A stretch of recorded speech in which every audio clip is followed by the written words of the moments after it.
សមុទ្រផុតកន់ទួយភ្នែកវែងឆ្ងាយហើយក្តីស្រមៃក៏ឆ្ងាយជាងនិនទៅទៀត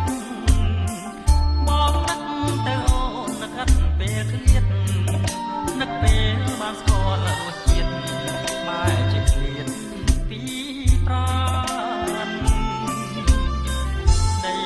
ប្រាថ្នាលាយនឹងសេចក្តីសង្ឃឹម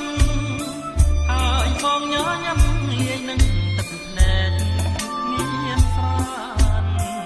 សង្ឃឹមថាកែវកោយាអូននឹងវិលវិញមិនខានបានជួបគ្នាជាថ្មីបងនឹកបងគិតបងវិតភ្នែកសងហើយរឿងបងដែលខ្លាចរាល់ជាត្រីខ្វះការរស់នៅគឺខ្វះរូបស្រីមកក្នុងផែនដីម្នាក់ឯងអូនឃ្លាតទៅអត់បានទុកនៅ